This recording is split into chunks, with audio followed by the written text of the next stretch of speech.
Hi, everyone. We'll just give it a few minutes for everyone to get on, just to come in and see everyone's slowly rolling in.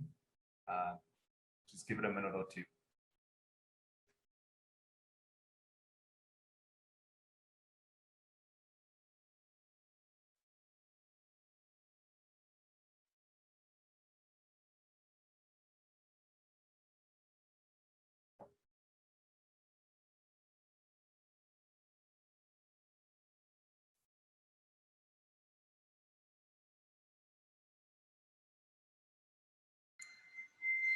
You can hear me okay, Dirk? Yes, that's perfect. Thanks, Dick. So just checking with you, I'll be able to share screen if I need to show people some pictures or something, will I? I'm sure you should be able to, yeah. Okay, cool.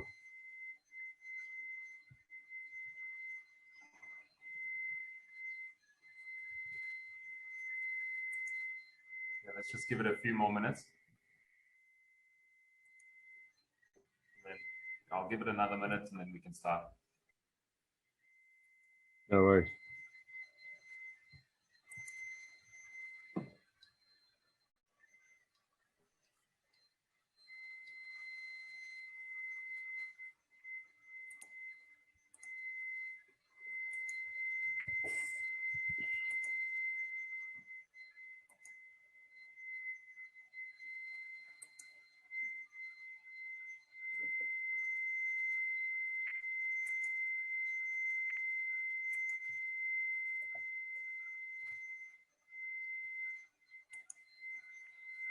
Okay, well, I think let's get going. Otherwise, we're going to keep everyone for too long this morning. Well, morning in South Africa and afternoon in Australia. So welcome, everyone. I'm certainly very excited about today, and I thank you for everyone's time and for joining us. But thank you most of all to you, Dick. I'm certainly very excited to dig into your vast amount of knowledge on this topic. It's something that we're at Saxonburg, we're in the process of implementing, and it's really the start of this journey. And as everyone, I think we all wish we started this 10 years ago already, but rather late than never, I guess. So we're very passionate about it, and we're excited about today and to dig into this a little bit deeper. So yeah, I think let's just, before we get into the topic, I know, Dick, you've farmed all over the world, it seems, almost. Maybe just give us a bit of background into where you farmed, how you got into farming, and all of that. Dirk, I grew up farming on farms with farming family in Natal, up in the Underberg district, and those properties were sold later on, and the family bought properties in the Thornveld in Natal, and then in the Vryburg district in the Northern Cape then province. I worked obviously on all those places at different times. I worked as a cowboy in the States, and I later on moved to Australia. I got here on a work permit, so I worked for other people and ran their properties. And in between, I obviously learned a lot about grazing management and the ecology from some amazing people like Alan Savory up in Zimbabwe. I used to train these educators for him.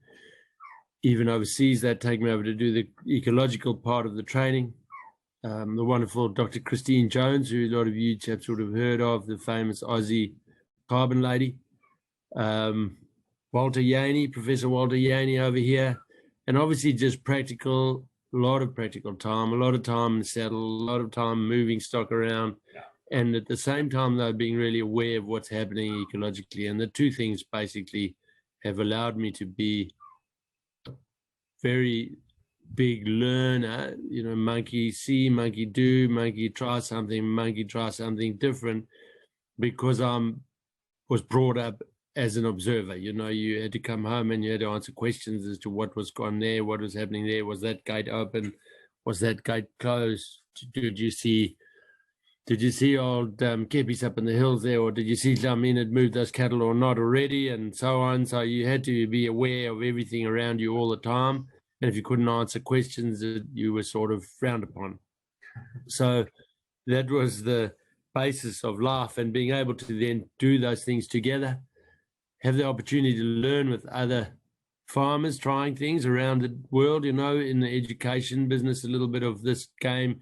You spend a lot of time with different people dealing with different environments, different businesses, livestock of all sorts, and totally different climatic zones. And there's a lot of what I know today I wouldn't have known if I hadn't had that education of going around working with people, but also the changing continents. Savory learned a lot because he went to the US, and suddenly he, for the first time, saw over-rested grey grass because there weren't stokkiesdraad reismere or termites to carry it away. And I came to Australia with a really good experience of farming and all the rest of it in South Africa, and running, biggish operations over there of my own and of family and others, and came over here and then was just, oh my gosh, I could see things that I'd never seen before, because it is a different environment and certain organisms don't operate and certain organisms do. The ecological, the processes and the guidelines and the basic principles remain identical, but you don't know about some of them until you've seen them yourself. No, definitely. I think just for a bit of housekeeping for everyone listening in, if you do have any questions, please just post them in the chat, and then I'll pose the questions to Dick as we go through it. But I think that observer, being an observer is so crucial. I find that in winemaking and farming in general, it's so crucial to always observe, to look at the climate, to see what's going on in the soil, to see what's going on in your canopies and in your vineyard, and the same in the cellar. Looking now, we're in the middle of harvest. Looking at, I always say to everyone in the cellar, you have to use all your senses. You have to smell, you have to hear, you have to see, you have to touch. All of that is so important. But I think for you, you've spent a lot of your life devoted to sustainable or regenerative farming, and you've educated a lot of people, and you really drive that with passion. Was it a penny drop moment for you, or was it something that you just over time just got into and started believing in? It's a hell of a good question, Dirk. Going back to the observation thing, you've got to have the observation skills, but then you've got to have the ability to perceive that something doesn't compute. And then you've got to have the ability to nut out what makes it compute, and work it out. So I guess way back, I went to Sidara Ag College. I got an ag diploma there years ago, and had some headbutts with conventional education at the time, like even in felt management and burning felt, and in what conditions things were. We're very fortunate to have some wonderful lecturers there. However, in that process, I think I was already questioning some of the outcomes and some of the givens that I was being shown in front of me. And then stepping out from there, over time, working in the safari industry, obviously a massive amount of time in national service, my age group, and all that sort of thing. You just went to places and saw things from a different angle, which I think a lot of people didn't, working as a cowboy, doing everything on a horseback, and that it just gives you a little bit more time to hear and smell and see, like you're talking about, but out in the open. I think I was just very fortunate to grow up in that time too, when practices were really pretty old-fashioned when I was a kid. There was still a lot of stuff done with bullocks, or oxen as we call them there. A lot of stuff done with horses and things, because that was where our sport was, and our what do you call it when you're doing things that you're having fun? I can't think of those words. Your the weekend stuff. The fun side of stuff, almost, yeah. Yes, so entertainment or whatever. And so there was a very much a big closeness to what was happening around you, grounded in the real world. I see a heap of young people nowadays, and certainly here in Australia, I don't think it's much different elsewhere, who spend their whole lives with the earphones on and looking into the screen of some machine of some sort. And I don't know that they really know what's going on around them or have any link to anything in nature, you know.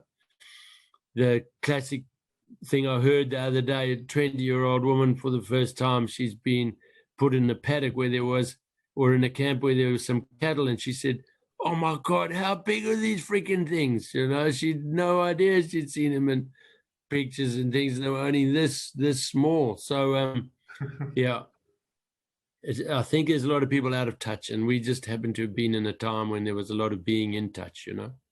Yeah, no, definitely. I mean, if you, and I think for me personally, you know, conventional farming or traditional farming practices, as to a large extent, I think, almost seen soil as purely as a medium. It was just a medium that you grow stuff in, and whatever you take out, you put in, you know, with be that synthetic fertilizers or whatever. And I think because of that, it's often been neglected quite a bit. And now, I mean, obviously with sustainability, more sustainable or regenerative farming, you start seeing the soil as a living thing. You know, what about conventional farming do you think damages the soil so much, or damages the whole ecology so much? Because it's really, I mean, soil is very important, but it's the whole ecology, it's the whole holistic picture that we're looking at. What about those practices are so damaging? Yeah, right. You know, Dirk, it's a very complex question you're asking here. And I could get all fancy with answers too, I suppose, and I could start stringing all sorts of leads out there to try and create certain outcomes which would speed up people going to buy this or going to buy that. To be brutally honest, it was easier for people to make a living once upon a time, basically just hunting and gathering. And over time, people then got sucked in, if you like, into this process of creating civilizations, and we got more and more sort of in tune with working for someone. Agriculture from the early days has been based on peons, poor people working for people who own the countryside, if you like, or own the top end of the food chain, and that's a really good term for it in this situation. So what's happened is there's always been a squeeze on the actual producer on the ground. They didn't own the ground, that they had to produce something out of it. So therefore, for example, if you just take your blade of your penknife, in those days just a spear, and you drop a seed down it into a healthy grazing ecosystem, for example, this plant might get this big and it's going to wither and it's die because the competition of what's around it. So instead of doing their Dirk in those days, he took a bigger one and he opened a bigger hole to make it a bit bare, and then it didn't have the competition and the thing grew bigger. And so then the process of opening land out opened and started. And that's not a fundamentally wrong practice. Today, we've got people running around teaching guys to use discs and put just with a slice of opening country into existing perennial pasture, and then they grow nothing from it. And the $400 plantain plant per kilo, you know what I mean, just gets thrown away and doesn't achieve anything.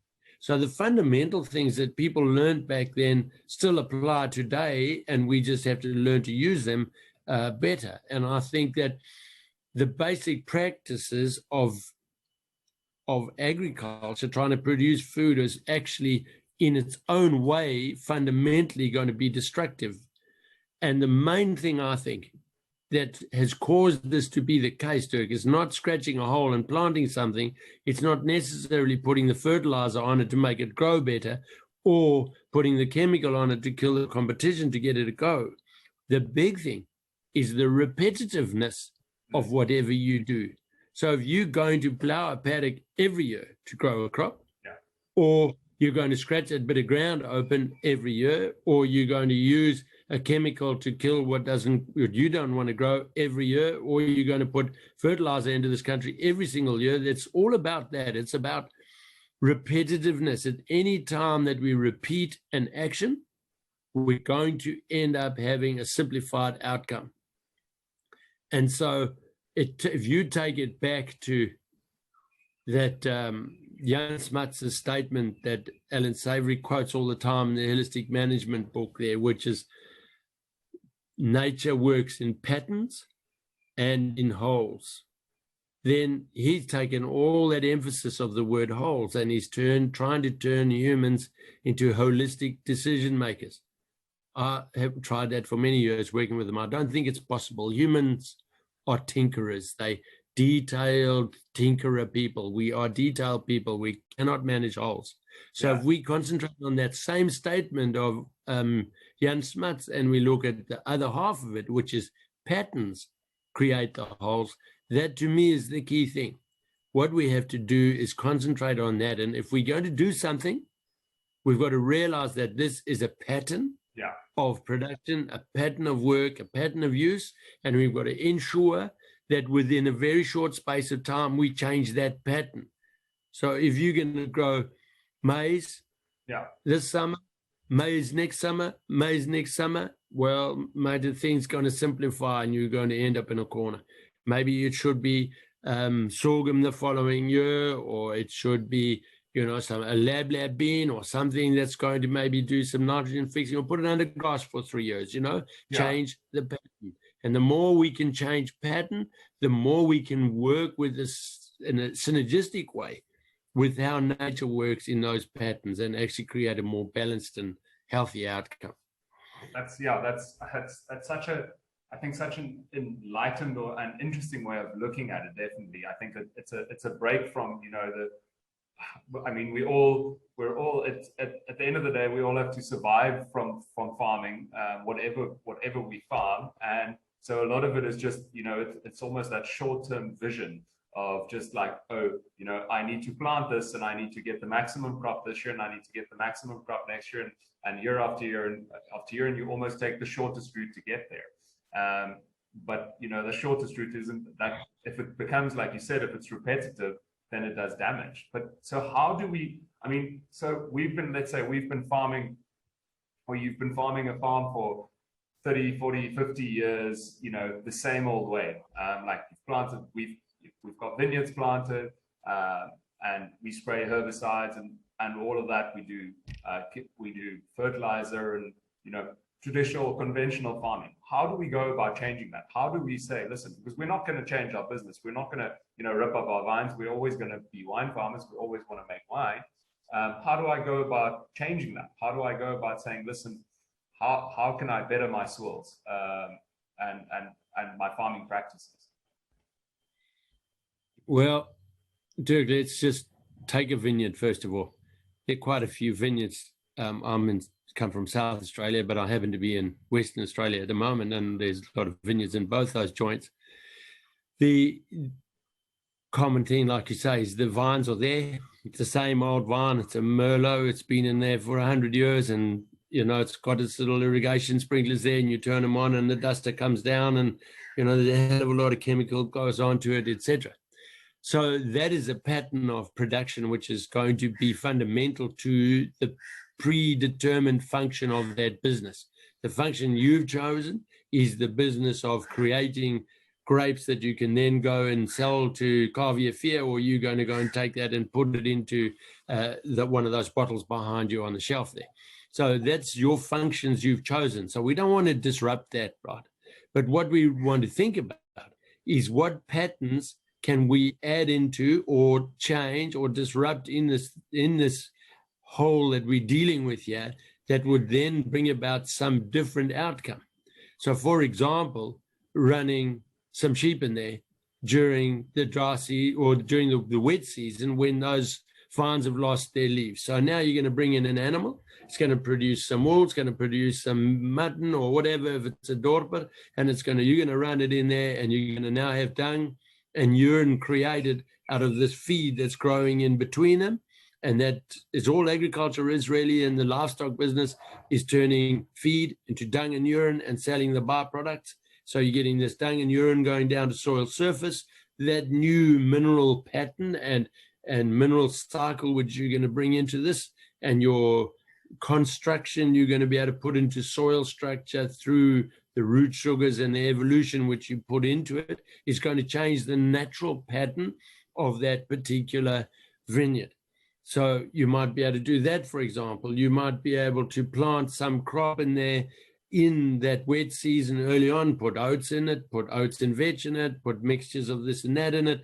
These are all pattern changes, and in the net effect of those, they will begin to have an effect on nitrogen availability. They'll have an effect on pH. They'll have an effect on carbon content in those soils, and all of those will affect your vine and change the way it operates and potentially change the nose of your wine in the end, you know? So there's a hell of a lot of little things like that which immediately disrupt the pattern.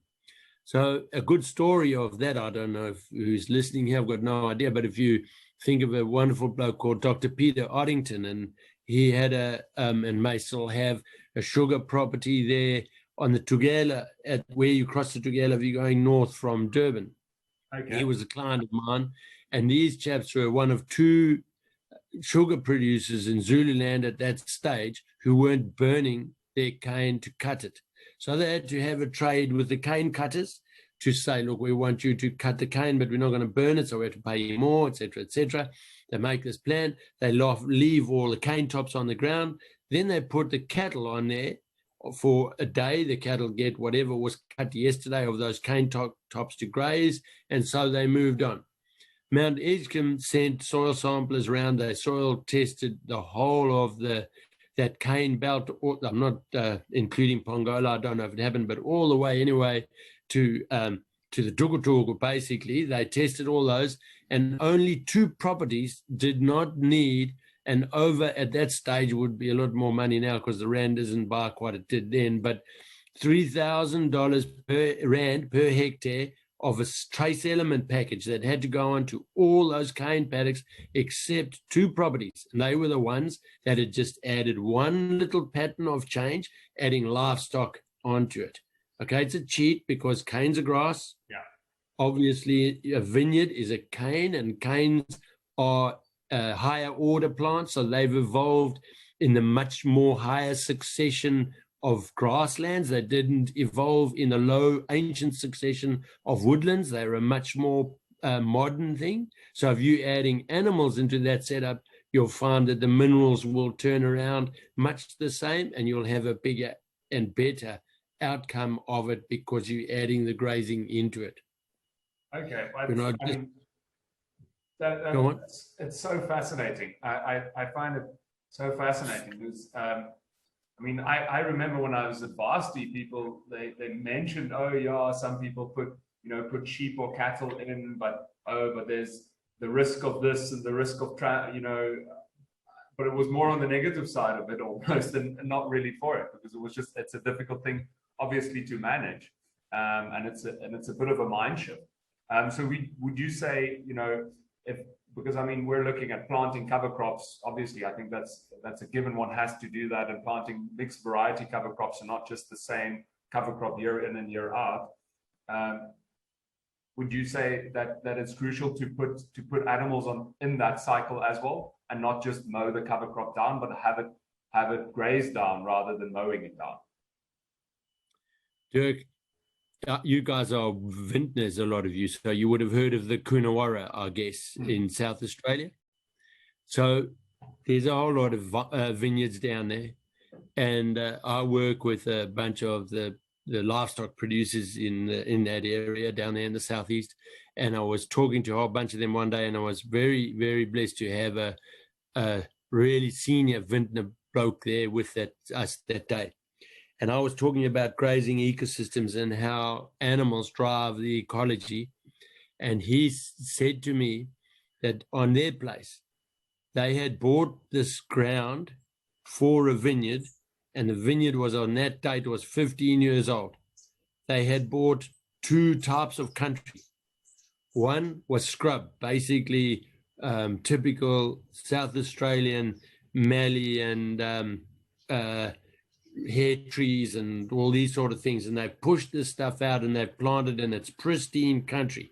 Okay, The other half of it was all what he said with a wry smile by now. He said to me, this is country which we saved from destruction by grazing farmers and their livestock. And it had no grass on it taller than about this, and it was being destroyed. But he was doing this with a wry smile, right? 15 years later, Dirk, the paddocks that they turned into vineyards out of the grazing-based ecosystem had still had nothing but water being put on them. No chemical. Oh, they had chemicals, obviously, to kill the bugs and shit like that they were using, but they were not putting on any fertilizer whatsoever at all down those pipes, no trace elements, 15 years in. The ones that came out from under a woodland, within 5 years, every single bit of nutrition that they figured those vines had to have was being given to it down the pipe in the liquid form or out of a spray unit going through. That there tells the story. You know, to me, you couldn't tell it any better than that. The evolution of Earth, we had woodlands, we had shrubs, eventually we got forbs, and when the forbs came around, we suddenly had production of food that animals could eat.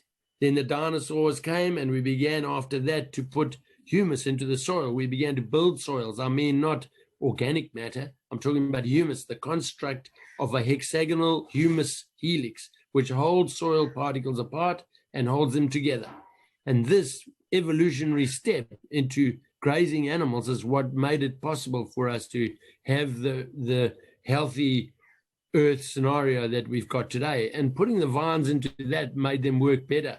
So if you're wanting to catch the back end of that, you can reintroduce the animals and have that happening. And I'm not saying only animals, it's a whole lot of other things we can do. But animals, number one, turning that stuff that grows in between into dung and urine, using the enzymes of the animals to drive the meristem to regrow plants, keeping the plants in relatively short, high sugar flow phase, keeping them from becoming reproductive, the plants that you plant in between. So there's maximum soil structure development, maximum feed for the bugs, and it'll only have a positive effect on the vines. I'm sure of that. That's absolutely incredible. And tell me, just on we'll get into the grazing again now, but how, if you know, let's say we're going to start now from scratch. We want to go into this. Is it do we go into it almost full on and we leave fertilizer and we leave chemical sprays and all of that in 1 year? Or is it more of something that we start introducing cover crops? Let's say we start introducing sheep or cattle into the vineyards during winter, but we still use a bit of herbicides. We still use a bit of fertilizer maybe to top up. What would you suggest? Is it something that we go in full on 1 year, or is it something that we do over, let's say, 3 or 5 years? Dirk, as you grow up in life, you think you get to a point where you don't need whatever you were just doing or whatever. And if you look back just a month or two later, you're using stuff that you learned out of that scenario, or you're using words you learned then, or using nuances that you learned then. I believe this agriculture thing is exactly the same. I cannot see any sense in deciding just to cold turkey, leave all your chemicals, leave whatever you were doing behind. To me, that stuff should be in the cupboard all the time. I just think you need to start getting your noggin turned on. Look, do I really need to do this thing? Do I need to do that thing? Have a really good talk to your agronomist or whoever it is you're dealing with. And in Australia, they almost all seem to have an agronomist who just goes there and sells them more shit all the time. But, I don't know about South Africa so much, but you just need to be really thoughtful about this and say, okay, then my next step here would normally be to spray this or kill this or plant this or whatever.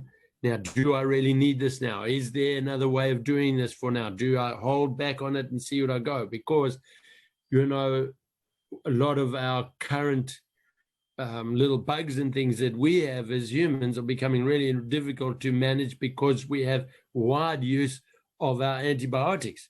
if we had just from the beginning said, there's penicillin, I tell you what, we use it only in a real near-death experience or whatever it is. Penicillin today might be able to knock off this and knock off that and have people right, but we're now spending multi-millions of dollars to try and create new versions of this damn antibiotic. So I think it's the same in agriculture, you know, sparingly when really required, and timeously, and only really in conjunction with.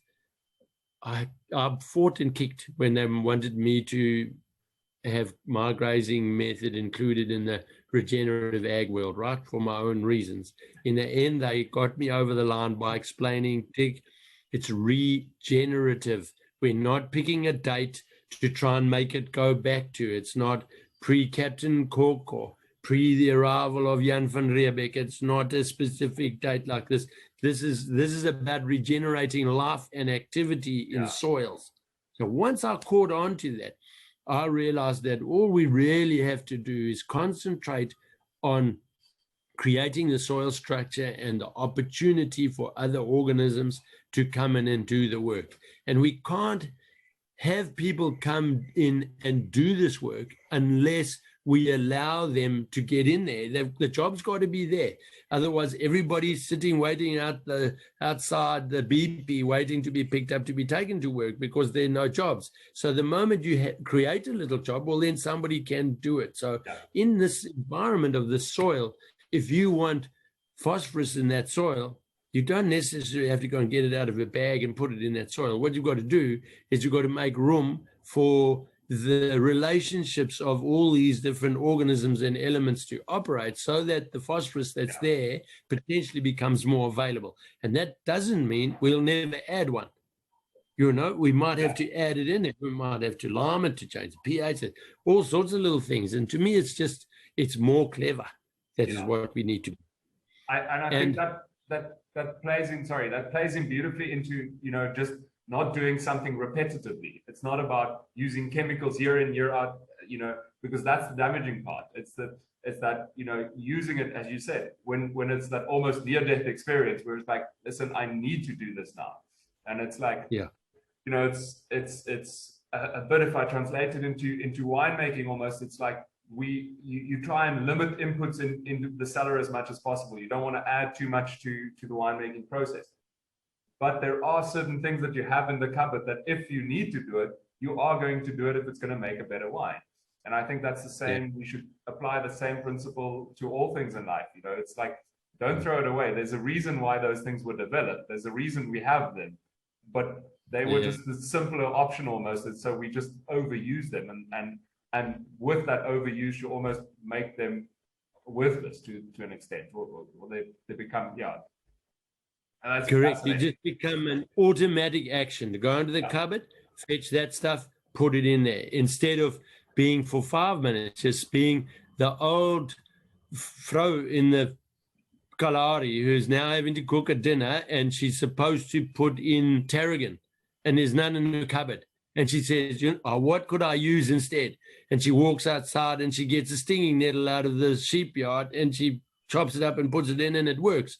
And now she's discovered something new. You know, that's what we need to do is we've got to get sharp, and we need to learn, very importantly, with the same action, is we've got to be minimalist. You know, I know that if you had, for example, an internal parasite issue in sheep and you under-drench them, you teach a lot of the others how to survive it, and you create, you know, all this resistance and stuff. But in effect, with so many other things, you can just put in just a weeny bit and get a bigger result, especially if you put it in with a living organism, or you put it in with fulvic acid, or you take the cold extract the messages on worm compost, for example, on worm cast, sorry, not compost, and you just cold extract that and you put it with this little teeny weeny dose of calcium and phosphorus, for example, and you 40-fold its effect in the paddock, you know?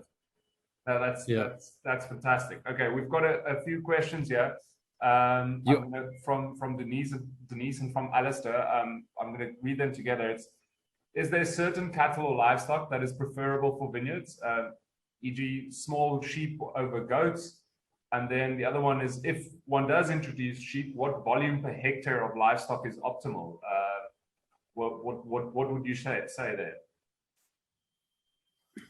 How long is a piece of string?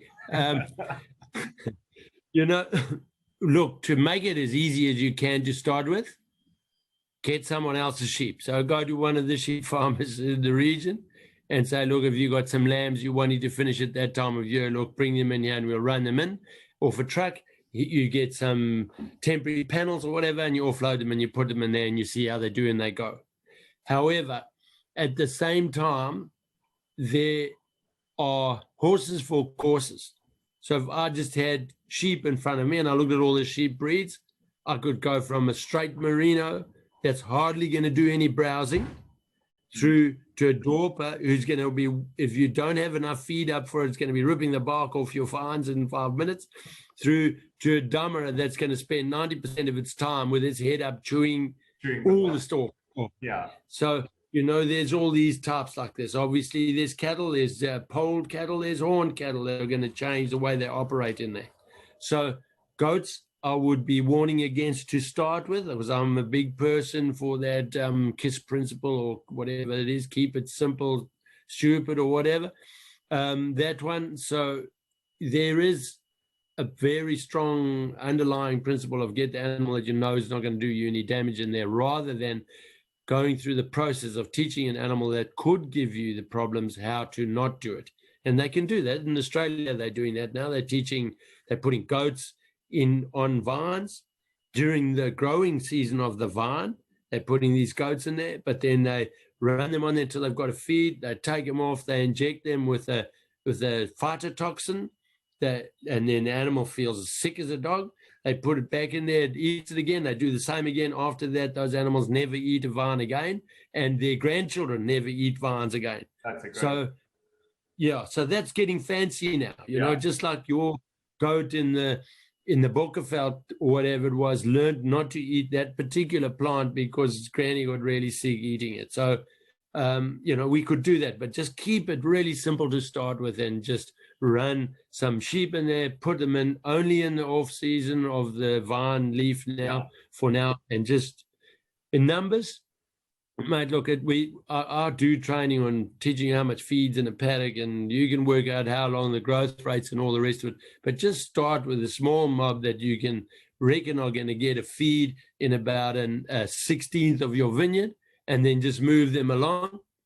And if they get halfway through the vineyard or a quarter of the way through the vineyard, and the first couple of rows they went into has got just about a beer can of feed in it, stop, take them back to the beginning, and that'll tell you whether you've used a quarter of the vineyard or a half of the vineyard or 3/4 of the vineyard, and you can add a few more and you can carry on, sort of thing.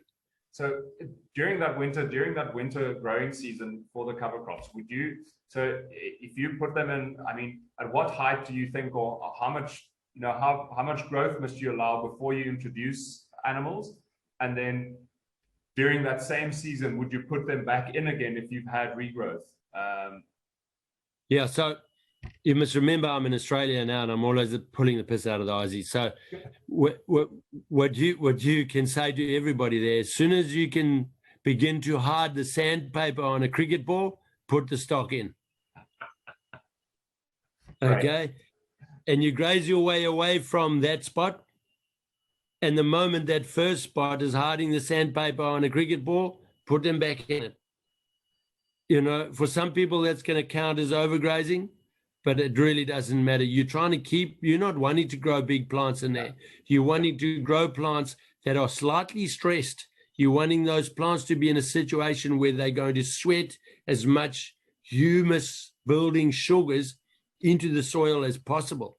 And if you stop those plants from becoming reproductive, so stop them from creating seed heads, which in a grass plant gets done right at the base of the plant in the meristem, and it'll happen already being built there when it's at like 3 or 4 leaves, it'll already start building that seed head, graze it off. Okay, if it's a forb, like a chicory or a plantain or one of those guys, if they don't want to be eaten at that time, the stock won't eat them because they'll produce phytotoxins and say, no, don't graze me now. But otherwise, they'll whip them off and eat them, and you'll be able to see that regrowth. But basically, by the time it's getting too hard, a beer can standing up, you've left it a little bit too late. Okay, that's interesting. That's because I mean, in my mind, for some reason, I was thinking, you basically grow them tall and then you send them in right at the end of the season. And that's good to know that you should actually introduce them much earlier and graze them throughout the winter. Try and stop it growing is what you're going to try and do. You think about your lawn. Yeah. In North Queensland, these chaps go and they get an old mining cabin and they put it in a paddock in the middle of the bush and they live in it. Then they want a lawn, they get a lawnmower and they mow whatever grass grows around that thing. And they mow it in that sort of country during the humid season. They mow it every single week. And within 18 months, they've got a lawn cheek to cheek to cheek. And they're mowing it at lawn height and cutting it down to 1 or 2 lowest setting on the mower, Yeah. No, that's I mean, it's all actually this is for me the wonderful thing about all of this. Actually, when you think about it, it's all common sense. It's just thinking and making that mind shift of opening your mind and actually interpreting what you're seeing and not just doing what you've always been doing. And that's the wonderful thing. I think it's this is actually the natural way of doing things. This is actually the way that we were designed to do things, but we got taught to do it differently or to think about it differently. Yeah. So, if you think about a sheep walking out of a gate and at a water and going into 1,000 hectares or 10,000 hectares, it will always eat the most juicy plant that's there. And then 3 days later, if that little plant it has grown out this big, it's going to be the juiciest plant. So we're letting it get a little bit bigger than that, but we're keeping it on it. The biggest mistake you can make is follow the teachings that even I was doing not that long ago, because I thought that we were on the right track, is to let these plants grow out and get big, and get seed heads. Then they were doing really well. But actually the problem with that is that the plant, to produce the seed, has put a massive cost into producing that thing. You think about your vine pushing new leaves, getting the leaves out there. Your vine's not going to need any help to do that. But the moment it starts producing the grapes and filling those grapes, then how much energy does it take that plant to do it? So if we can not make these plants we've planted in there do that, we can keep them in a far better shape. And then they look after the environment as well, much better. No, definitely. I've got another question here. Have you experienced any failures regarding using the wrong chemical, which have caused the harvest dying out? The wrong chemical in a vineyard and causing the harvest to die out? No, look, I wouldn't have any knowledge about that because I've never put a chemical on a vineyard. Really, the only vineyards have put chemicals into me when I've drank the wine and drank too much of it, I think. I've never done it the other way around. But look, I'm sure you can. People can bugger stuff up, I can give you examples of, there was a wonderful bloke, I better not mention his name, who had a 60,000 hectare block just in near Tabong in Botswana there. And his front paddock, 10,000 hectares that he drove in. He married a Free State girl who liked it open and you can see till tomorrow. And they kept driving in there and she said, no, nee man, ek hou nie van al hierdie bosse hier, so hulle moet dit uithaal. So they got in there with the big chains and they pulled all this bush out and then they had a lot of regrowth. So they put grassland pellets on it. Well, of course, typical, it only took about 2 or 3 years. And she said, oh man, ek is so gatvol nou vir al hierdie stof. I want you blokes to please plant some trees down the lane here. So they planted this lovely big lane of trees. He ran pipes, like it's now 12 k's of pipes to dribble the water in there. These trees got up to 10 or 12 foot and they looked so good. And they all just curled up their leaves and died because they reached the poison level of what he'd used before to kill the trees. So yes, man, it's so easy to make a bugger up. And that's one of the key things and that's why this is such a cool question. It's one of the key things, when we use a technological solution, we can so often make such a big cock up that it is irreversible or takes a hell of a long time to fix. Yeah. Whereas if it's a natural bugger up, like you graze that and you graze it too hard, if that's possible, and you kill what you've planted there, it's a minor issue. It's not a problem. Yeah. It's a short-term problem, definitely. Yes. Then we've got another one here. So you've mentioned, well, firstly on cover crops, do you have any suggestions for, what species of cover crop to look at, what plants to look at, more grasses or more broadleaves, or what would you suggest, or a combination of these depending on soils and that? Yeah. So first of all, from my experience, from summer growing country right through to winter rainfall country, it is very hard to establish forbs, so in other words, broadleaves and things like that, in a grassland once your grassland is constructed and healthy. So I suggest to everybody to plant, if you want perennial stuff in there, which we probably all do because then we don't have to keep that cost running or planting it, you would plant all your forbs you want first. Okay, so you put in, say, oats as a cover. You can graze it so that when these forbs are coming up, there's still animals coming in and out of that country. But then underneath, you establish forbs. You put no perennial grasses in it. Then once that's established and it's got a couple of seasons under its belt, and you've had to maybe, give the chicory a seeding chance, and it's now dropped seed there so that it's thickened up a bit, but you've grazed it in between, you then can go and add your grasses to it. So they will then establish no problem in amongst the forbs, because counter to what we were taught at school, grasses are a higher successional plant than forbs.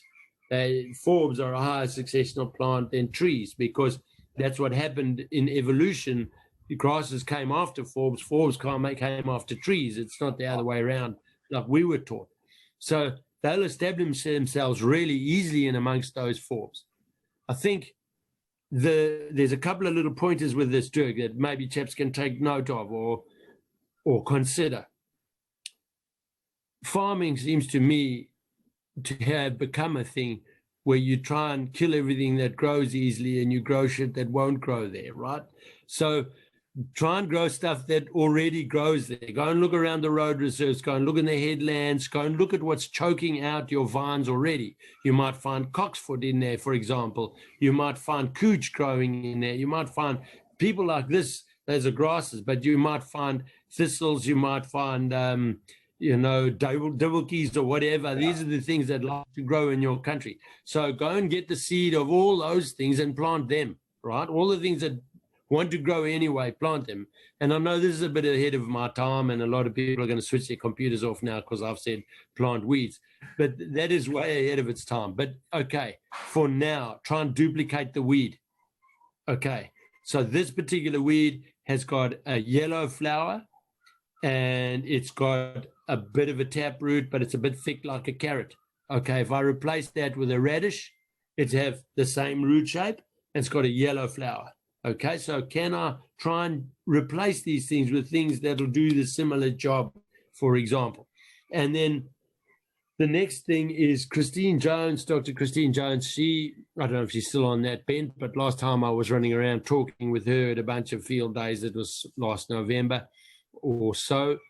It may have been the year before, actually, now that we've had this COVID hiccup. But when last time I was with her anyway, she was saying plant no legumes in this, because you don't want legumes in here, because if you put legumes in there, potentially with die-off of those legumes, look, a legume doesn't give any nitrogen to the grasses around it, okay? It just grows it for itself. But when it dies, that nitrogen can be released. So if you've got legumes that are dying in it and you've got your grasses in amongst them, those grasses might get lazy and not use their own sugar flow to feed their bugs, the zygobacter, etc., to get their nitrogen back, because they can get free nitrogen from dead legumes, okay? So in other words, she said, don't put any legumes in there.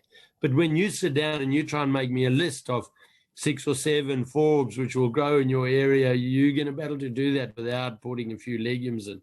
So this is again one of those scenarios where I say, put some blinkers on and just put any old shit in there, you know, as long as it's as long as it's a forb to start with, cover it with oats and just get anything that'll grow in there. But try and choose stuff which will grow there already. That's so interesting. And then obviously when reading up about this, there's plowing is almost seen as a deadly sin. You don't want to plow, you don't want to break up the soil. What's your take on that? Is it critical to switch to minimum tillage when you plant cover crops, or can you still go in the old way, put a disc through, put seeds on it, disc it closed again? What's your take on that? Why did the farmers evolve a disc? They evolved a disc plow or an offset disc long before they found any chemicals. And they did that because they'd already learned that if you don't kill the opposition at that point, if you don't let some sunlight in, if you don't create the void or this gap, you can't get whatever you plant there to grow and evolve. So Groot Oupa Dirk and my Groot Oupa, they discovered that they could get better results by plowing with an oak plow, which was pulled by 2 other mates of ours while we were going through the paddock, and we opened the country so we could plant things. That is a fundamental of agriculture which has not changed. If you go into a tightish soil that's already got something trying to grow and make a living there, your response is going to be pretty close to zero, and you're going to waste all the money and effort you put in there. Don't be shy to go and get a bit of effort in, get some oxygen in the soil. It's all about the partial pressure of oxygen, whether you're going to grow a thing or not. Get it cracked open, get it loosened, plant the thing in there so it kills whatever's around it, and then let it come up. Once you have perennial stuff, though, so once you've got chicory, plantain, lucerne, whoever else it is growing nicely in there, you obviously don't want to put the disc in again that time. Yeah. So that time you want to go through with a disc planter that only makes a small rut and opens it and puts the grasses just loosely on it. You might even be able to do that just with a light harrow, to get the disruption and then roll it behind it again. So the first time, though, if you're doing any of this stuff, don't get disappointed, which you will do if you try and stuff around and try and do a hugely modern day thing. Climb in there and do it properly from the beginning. That's an interesting, definitely an interesting way of looking at it. And once again, it makes so much sense to do it that way, and not just this is the deadly sin, we're not touching that, this is the only thing we're allowed to do, so we're not allowing ourselves anything else. So you can, for example, take your gang, your 2-way disc, right? Yeah. Which you can make the gangs out to 45 degrees or whatever from each other, but you can bring them a little bit closer together. We probably really don't need to turn things over 180 degrees, but if we can get a 60-degree cut on a thing, so in other words, it just turns it up, there's a bit of oxygen in there, kills a bit of something here and opens a spot, that's probably good enough, Yeah. It doesn't have to be turned completely bare. But if you go and try and do it no till, zero till, don't munipla any type of stuff, well, mate, you're going to get such a piss poor outcome, you're going to be hating yourself for it afterwards, Okay, and tell me on the cover crops, we'll graze them through the winter. Would you suggest killing? Obviously we're especially in some vintages, it can be very dry, and there's obviously a lot of competition for water.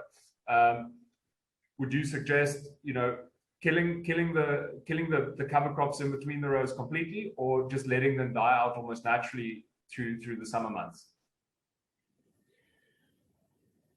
I would, as best as possible, try and graze them, as I said, keeping them pretty short, keeping the numbers up to them. And I would try and select groupings of species which are going to be most active in that cool season. less active in the warm season. But at the same time, if there's going to need to be a few things which are warm season active, pick things that aren't going to bother your vines as such, if there are any. I don't know offhand what they are, but try and finish up with a really heavy graze, and then just leave it to dry off of its own accord. Look, if you need to, well, then this is a place where you could say, look, I'm a bit scared of this. I'll try it in these 5 rows to leave it, but other rows, a light dose of gramoxone or something just to knock it back so that it gets both knocked down as well as the warming of the season or the longer day length or whatever is going to shut it down, you know. But I think obviously if we can get better at not knocking that stuff off, the better we're going to be. Okay, fantastic. And tell me something like, because I want to play around this year with using some of my, you know, leftovers from all the skins and stuff to make some compost. We've got a few horses on the farm, so you know, incorporating the horse manure and all of that. You know, do you think there's a huge benefit in going the compost route, or what's your take on that? Right, this is where it gets a bit tricky, and the uniqueness of Dick and Grazing Naturally sort of begins to go in the face of some of the things you hear about. A vine, as far as I'm concerned, is part of a grazing ecosystem. I think it's a pretty highly recently evolved organism, and it's pretty highly associated with grazing ecosystems. That's where vines do well. You don't tend to find these particular vines like you're talking about, I think. So if that's the case, then you're trying to create a grazing ecosystem there. Okay. If it is another kind of vine you're growing, a vine which is a forest vine of some sort that likes to operate like a forest, compost is ideal for it, because all those sort of plants, like most trees, etc., if you put compost or you put a heavy mulch at soil surface, the visible saprotroph fungi will break those down, and all the fine roots of that plant will be at the surface to get its nutrient. And the vine may want that right at the edge of the vine. Yeah. So you could maybe use a heavy mulching scenario of compost or something like that to stop the growth of these things we've just planted into the vines themselves. But the interrow would not want to have compost, because compost is a decomposition outcome. Decomposition equals woodlands.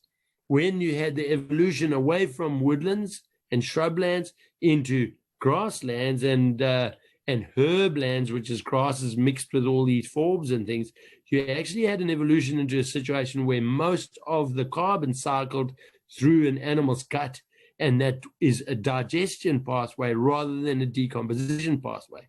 So if you're wanting to put stuff in between the rows, my suggestion would be rather feed as much of that as you could to earthworms and put the earthworm cast on, because that is dung of its own, you know, and that's going to drive the grazing ecosystem, whereas the composts will only drive the saprotrophs and all these people who are going to encourage more woodlands and woody weed type of scenarios. So the vines may require both. It may be more of a finesse type of thing. Certainly if you're planting some of the berries, they really like to have a good amount of mulch on them, you know. So that's stuff you guys would know better than me. But my gut feel in the interrow, earthworm cast would be a far better thing than a compost. Yeah, I think I agree with you. There is definitely to put the compost just, you know, in under the vine basically, or right in the vine row, and not in between the rows. So right in the drip line. Yeah, exactly, just under the drip line. And there's a question from Denise: are there any important considerations for undervine versus interrow cover crops? So, you know, if you want to plant a undervine cover crop, should it be different? I think if I'm understanding the question correctly, should we look at different cover crops for under the vine compared to what you would use in the interrow? My gut feel, on following on from the discussion you and I have just had there, Dirk, is that you chaps really understand vines, and that is better to have that mulched so it ain't going to grow anything directly under the vines. You know, you'd rather have the cover crops in the interrow and under the row, and especially under the drip line of the plant itself. You're probably better off not disturbing those small roots that live there and having that under a decent sized mulch, and actually using the mulch to stop stuff growing there, because the roots can access anything at once in the interrow anytime it wants to. Nobody's told it not to do that. And if it's getting on well with what's in the interrow, it'll reach out there and go and help itself to what it needs. Yeah. Okay. And that's also that. I think you've answered basically a next question as well, which is suggestions on improving soil moisture and warm climate vine growing, mulch to prevent moisture loss. And I think that basically you've answered that to a certain extent, where under the vine, put a mulch if you can, put a mulch down, and then that because that feed that protects basically those smaller roots just there, but they still have the reach to go to the wider soil as well. Yeah, and hopefully if you're using the grazing ecosystem to drive that interrow area, you should have the development of the VAM mycorrhizal fungi, which would have, being invisible, but still we can't see it, but you can tell that it's there if you've got the sugars flowing, and you can see if it's flowing, working, if you go and put some nutrient here and it turns up elsewhere.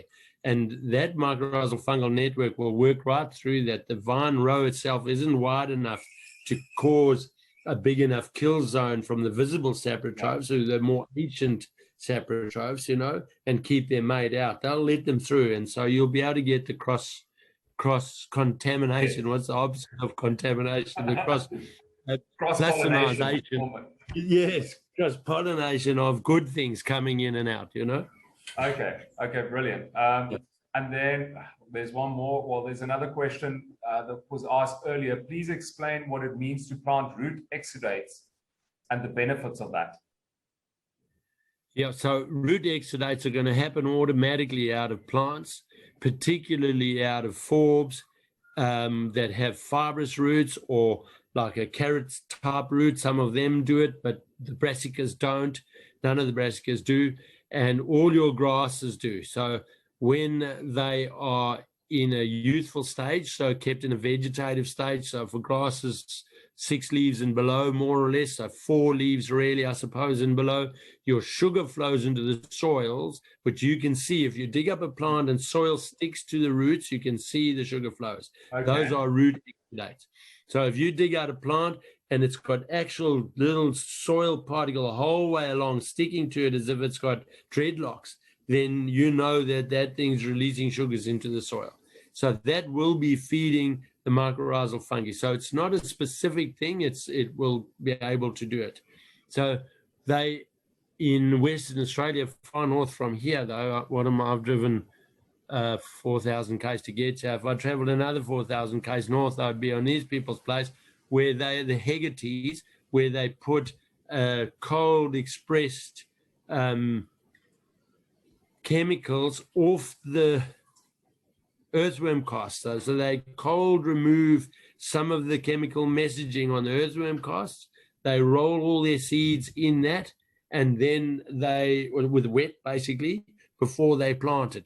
So the seed is getting a message to say that the soil is full of bugs. This is a chemical method measured.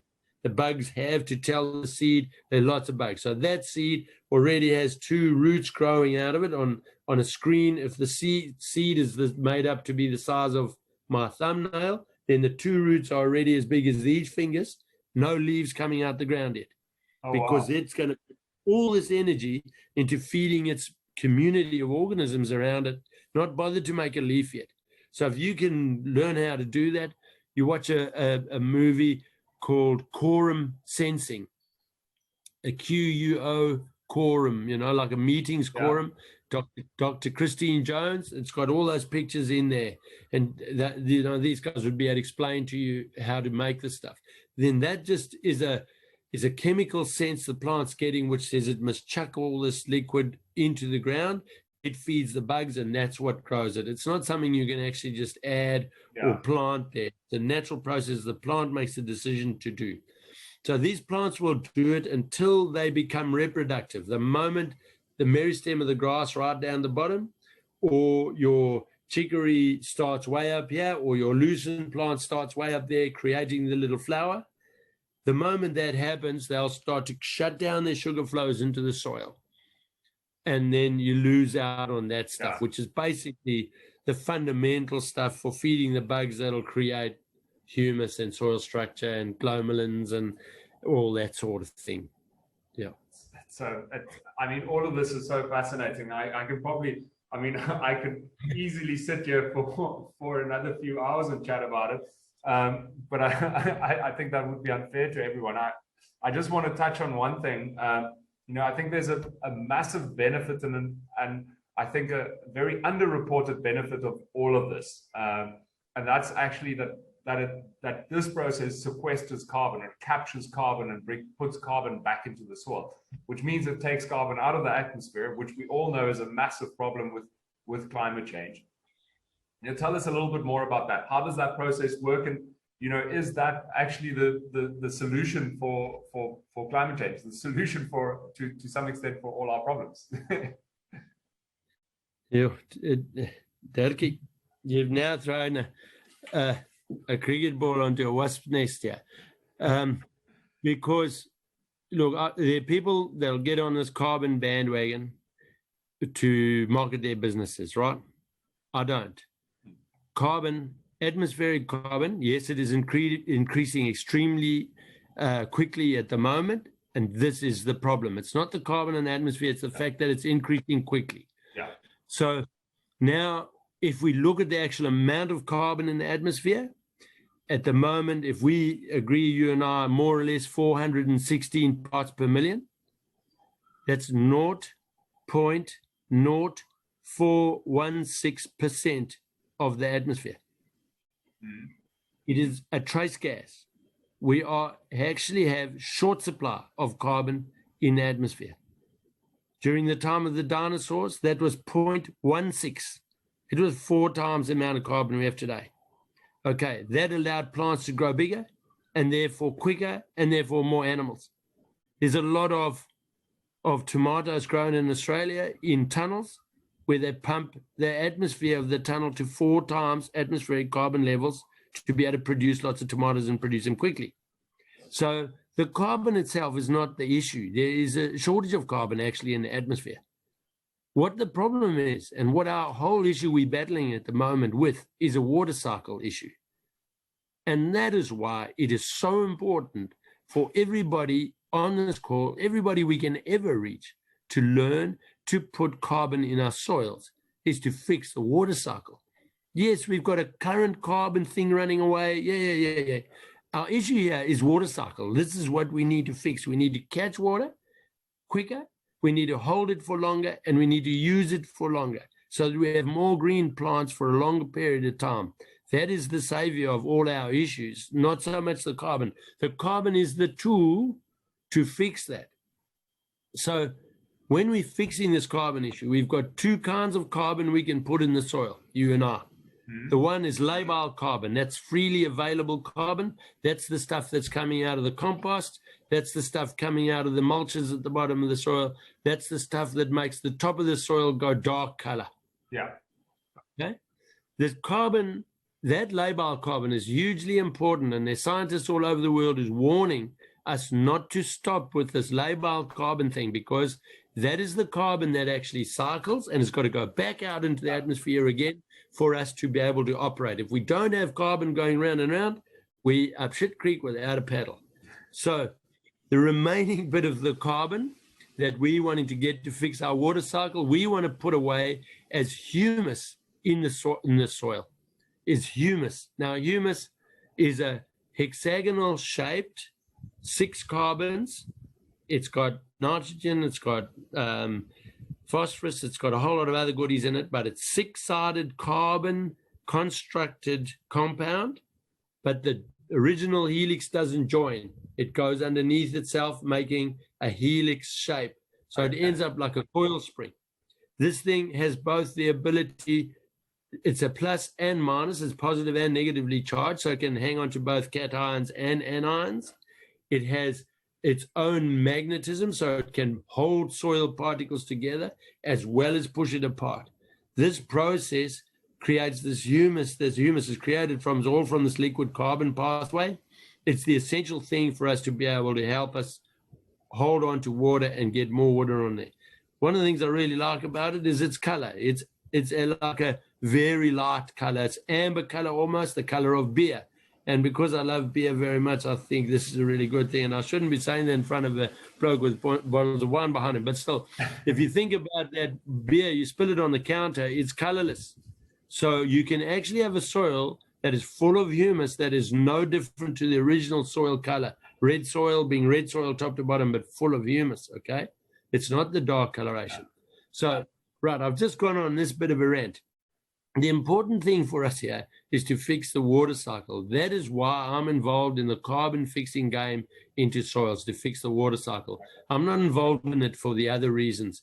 In fact, I think that we're being sold some dummies to get involved in this carbon thing purely because we need to be used to trade for carbon trading again. For me, the money in this thing is about you improving your soils and catching more water. You catch more water in there, there'll be more water available for your vines early on. It'll cost you less in irrigation. Yeah. The grazier just up the road from your vineyard is going to help water penetrate better into the soil, hold it for longer as well. So between the two of you, you're filling your bores better or getting your dams to have slower, cleaner infiltration with less salt in them. You're putting that water onto your vines. It's a win-win for us everywhere down the line. We do not need to be paid for our carbon. In fact, we need to be really wary of people that are trading in carbon. We need to, what is this bloke looking for? He's smiling in my face while he's picking in my pocket. We just need to be really very careful of it. Anyway, so on the bigger scheme of things, yes, carbon's an issue, but it's a minor issue, and it's distracting us from the real issue, which is water cycle.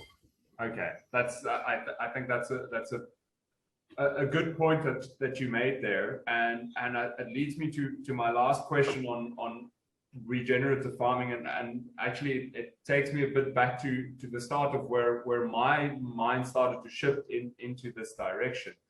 Is that I've been fortunate enough to work with vineyards all across the Western Cape, and you get the sense in vineyards that are farmed more sustainably that they are more buffered year in and year out. You know, there's this as if they're that much more adapted to the environment, and for me, and they tend to be healthier. They tend to be more disease resistant. And then there's this with seasons. I mean, seasons can be quite up and down and quite erratic. And for me, there's a level of consistency that you get from these vineyards, and from plants grown in soils that are, you know, healthy, that you don't get anywhere else. Do you think this is the point, or this is the case, and this is something also to help us, you know, manage seasons that are, you know, climate that is changing, or seasons that are adjusting and changing? Is this a way that we can manage that and still deliver a consistent product at the end of the day? Absolutely, Dirk. Look, I think you're on the key thing here. You know, for me, that's about resilience first of all. You know, we're always going to have droughts, we're always going to have floods, we're going to have spells where we hardly see the sun for some time, then we're going to have spells where we see far too much of the thing and we're getting sick of it. So in this variation, we have to try and create really resilient biological systems to help us through it. And that comes from having more biodiversity. It comes from having more space in the soil, which then can carry more bugs and more species of bugs, etc. And yes, that is well documented all over the joint that we get a better resilience from it. So they handle droughts better, they come out of droughts better. You know, even frosting, for example, it's a big problem in what you were sort of calling a warm area vines. You know, these chaps they get a frost and like they've lost half their vineyard in that particular frost. So, you know, but if you have certain bugs in there, or you have increased sugar content in the plant because there's a better soil life relationship with the root systems, you can have vines just come through a mega frost, which should have knocked them off, that don't get knocked off, you know. So absolutely that resilience is there. from the inter-row situation and from my main game, which is actually just grazing management, and how we use livestock to recreate the natural systems which are going to regenerate the soils, we have consistently got results across the properties where the paddocks that we manage to keep in that short and functional vegetative state, and you would understand that that's only a percentage of our properties, because we might have a 210-day dry season standing in front of us out of the 360 days. So we actually have to have some feed we don't get to in that wet season. Yeah. But again, we move these paddocks around and we do different ones each year. But those paddocks are coming up green still on satellite imaging up to 2 months after the rest of the country has shut down and gone dry, because of the water use of a maturing plant. You would know with irrigation, you put water on a vine during the time that that thing is growing the actual grapes, it'll use 4 times the water it did to grow the green stuff early on. But grass is no different. And if we can keep them short, we keep the water use at 0.4 of average, So we then get this longer greenery going on afterwards.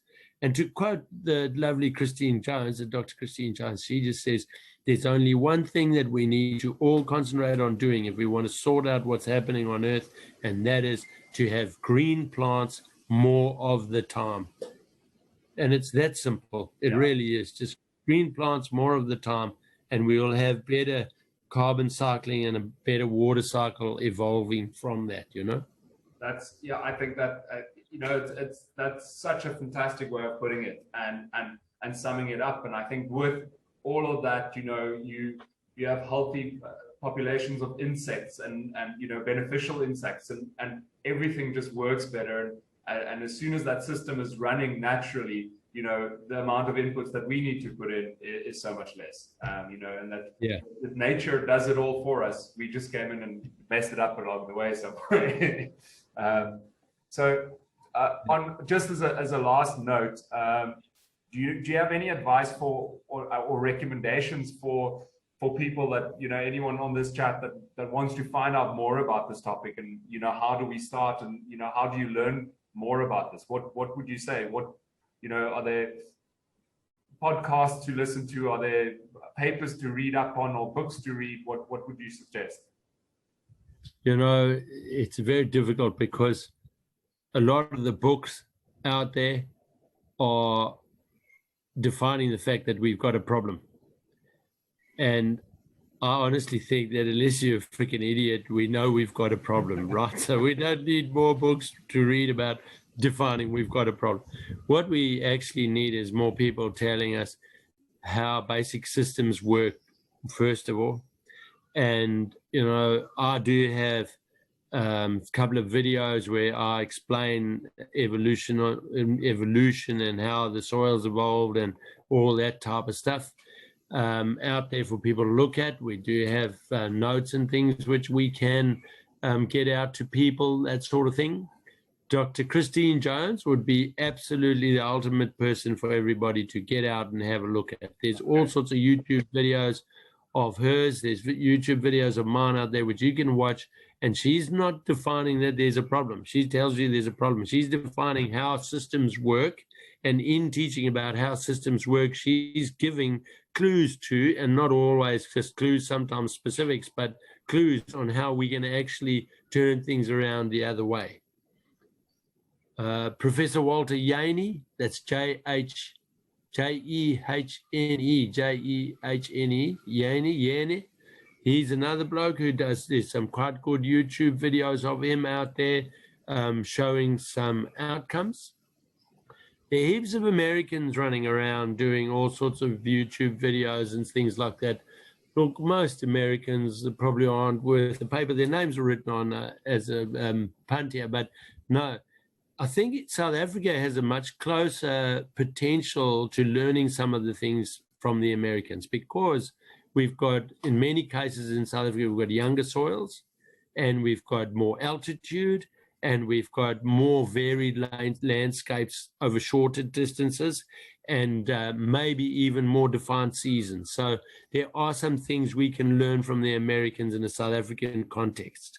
In Australia, very few of the American things actually apply in any way.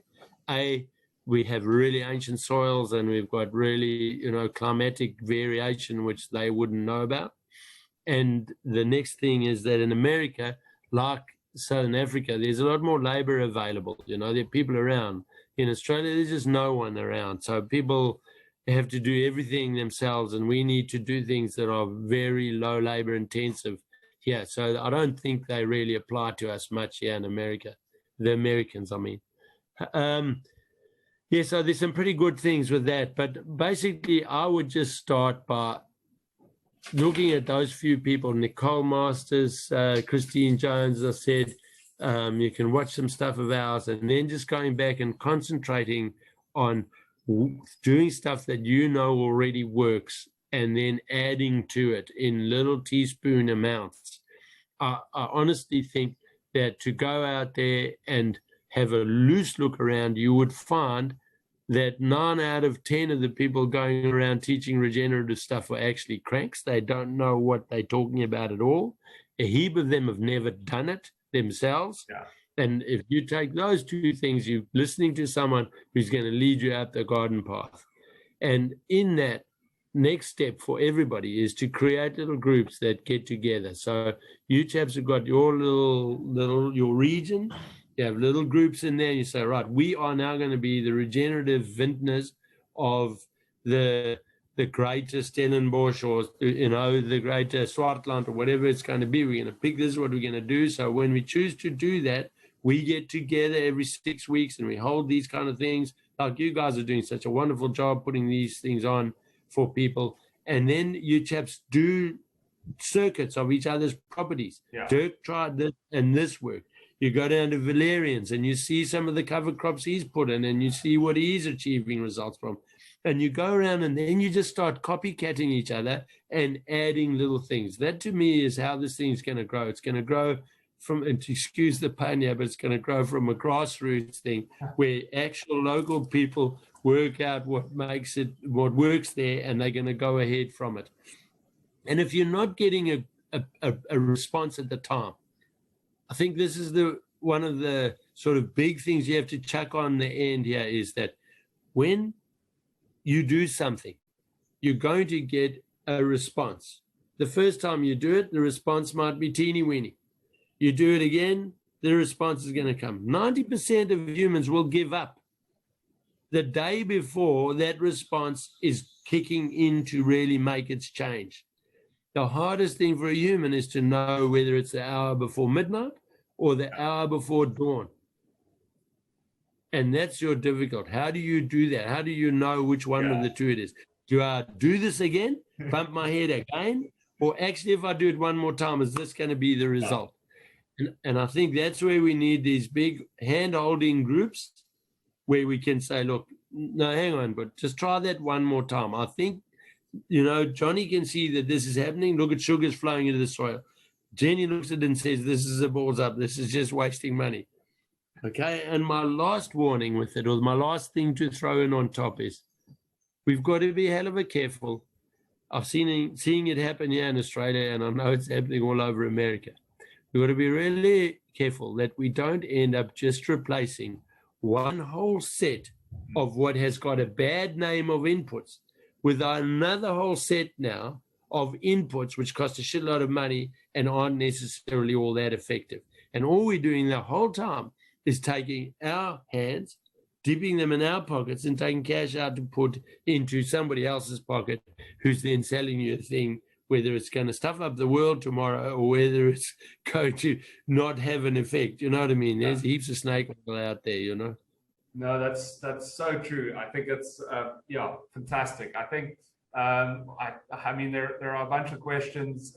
Is there any way, Denise just asked, is there any way for people to contact you, or otherwise? I mean, if you're open to that. Yeah, people can contact me. It goes through a dickhead filter email, so it gets checked out before it comes to me, and that is home, HOME, at grazingnaturally.com.au. So home@grazingnaturally.com.au. I can write it in this chat thing if you like. Yeah, I think we'll put it on there, and I think we'll share it afterwards with the email with the recording and all of that as well. Yeah. Well, great. I think I think Gustav, you asked if there's anywhere you can find the full talk. Yes, we have recorded everything. We'll save it. We'll put it all together, and then I'm sure we'll pop the side, the technical side. I'm just the winemaker, very interested in the topic. So don't ask me about the technical side, but we'll be sharing all of this with everyone. I think it's such an important topic to have or discussion to have that, you know, we don't, and that's why we did this webinar, why we thought, you know what, we've got this opportunity to chat to someone like Dick. We don't want to keep this to ourselves, because at the end of the day, we all want to work together. And I think you raise an important point there, and it's something that we're seeing more and more is, and not just on, you know, regenerative farming, but people taking hands and saying, listen, having that, you know, working with your neighbors almost and saying, listen, this has worked for me, or I'm having this problem, you know, what's your experience on that? And there's such, you know, if one person bumps his head, the other person doesn't have to do the same necessarily, you know. we can all help each other there. And that's so important. But Dick, I cannot thank you enough for the chat, for taking time out of your busy schedule. You know, it was immensely interesting to me. I've learned so much. This is, and I'm sure we'll be in touch, you know, and if you ever do come back to South Africa, come and visit. We'll give you first a few glasses of wine, but I'll promise we'll have a few beers for you as well. Don't worry. But yeah, it's fantastic. Thank you so much. Yeah, no, it's a pleasure. Thank you very much, Dirk, for including me on this, and it's been wonderful to have the opportunity to talk to you guys. Slowly catch a monkey, and remember, you can only eat an elephant one mouthful at a time. Just take it easy and go little bit by little bit. That's the go. Been wonderful talking to you all. Thank you for organizing that, and to Vincent too for following it up and making that happen. Thanks, guys. Thank you so much, Dick, and thank you to everyone that joined the discussion and for listening in today. We really enjoyed the chat, and yeah, see everyone soon, hopefully. Cheers, Dick. Cheers, everyone. Thanks, Dirk. Thanks for your facilitation, mate. All the best. All the best. Cheers.